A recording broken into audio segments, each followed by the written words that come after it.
ನಮಸ್ಕಾರ. ನೀವು ನೋಡ್ತಾ ಇದ್ದೀರಾ ಸ್ಪೀಡ್ ನ್ಯೂಸ್ ಕನ್ನಡ. ನಾನು ಸುಷ್ಮಿತಾ ನಟರಾಜ್. ವೀಕ್ಷಕರೇ, ಇದೀಗ ಪರಪ್ಪನ ಅಗ್ರಹಾರ ಕೇಂದ್ರ ಕಾರಾಗೃಹದಲ್ಲಿ ಸಿಸಿಬಿ ಪೊಲೀಸರು ನಡೆಸಿದಂತಹ ಕಾರ್ಯಾಚರಣೆಯಲ್ಲಿ ಇದೀಗ ಮಾಜಿ ಸಂಸದರಾದಂತಹ ಪ್ರಜ್ವಲ್ ರೇವಣ್ಣ ಅವರಿಂದ ಮೊಬೈಲ್ ಫೋನ್, ಅದರ ಜೊತೆಗೆ ನೋಟ್ಬುಕ್ ಹಾಗೂ ಪೆನ್ ಡ್ರೈವ್ ಜಪ್ತಿಯನ್ನ ಮಾಡಲಾಗಿರುವಂಥದ್ದು. ಒಟ್ಟಾರೆಯಾಗಿ ಈಗ ನಡೆದಂತಹ ಆಪರೇಷನ್ ಏನಿದೆ ಇದು ಪಕ್ಕಾ ಪ್ಲಾನ್ ಮಾಡಿ ಪ್ರಜ್ವಲ್ ರೇವಣ್ಣ ಅವರಿಗೆ ಸಿಸಿಬಿ ಅವರು ಬಲೆ ಬೀಸಿದ್ದು ಅಂತ ಹೇಳ್ತಾ ಇದ್ದಾರೆ.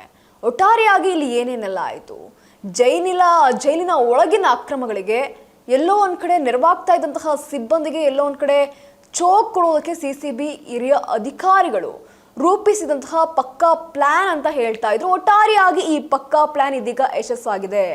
ಒಟ್ಟಾರೆಯಾಗಿ ನೋಡೋದಾದ್ರೆ ಕಳೆದ ಆಗಸ್ಟ್ 6ರಂದು ಸಿಸಿಬಿ ಪೊಲೀಸರು ಜೈಲಿನ ಮೇಲೆ ದಾಳಿಯನ್ನ ನಡೆಸಿರ್ತಾರೆ. ಯಾವುದೇ ನಿಷೇಧಿತ ವಸ್ತುಗಳು ಸಹ ಸಿಕ್ಕಿರಲಿಲ್ಲ.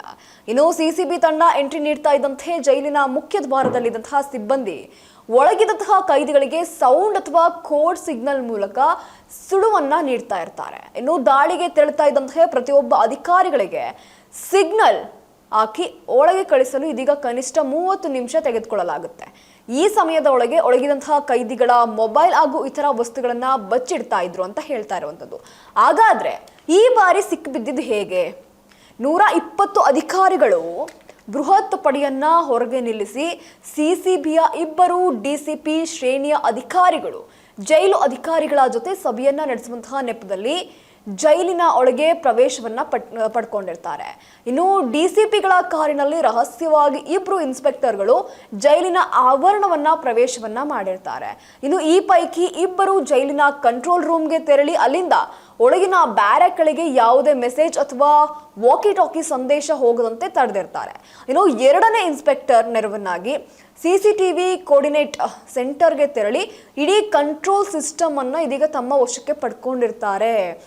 ಹಾಗಾದ್ರೆ ಈ ಜೈಲಿನ ಆಂತರಿಕ ಸಂಪರ್ಕ ವ್ಯವಸ್ಥೆಯನ್ನ ಸಂಪೂರ್ಣವಾಗಿ ಕಡಿತಗೊಳಿಸಿದಂತಹ ನಂತರವಷ್ಟೇ ಹೊರಗೆ ಕಾಯ್ತಾ ಇದ್ದಂತಹ 120 ಜನರ ಸಿಸಿಬಿ ತಂಡ ಏಕಾಏಕಿ ಜೈಲಿನೊಳಗೆ ಎಂಟ್ರಿಯನ್ನ ಕೊಟ್ಟಿರುತ್ತೆ.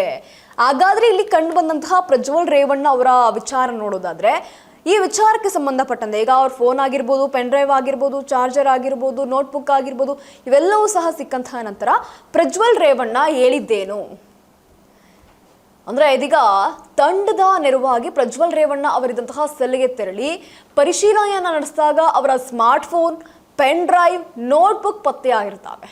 ಅದರ ಜೊತೆಗೆ ಮೊದಲು ಈ ಪೆನ್ ಜೊತೆಗೆ ಪ್ರಜ್ವಲ್ ರೇವಣ್ಣ ಪಾಸ್ವರ್ಡ್ ಕೇಳ್ತಾ ಇದ್ದಂತೆ ಯೂ-ಟರ್ನ್ ಹೊಡೆದಿರ್ತಾರೆ.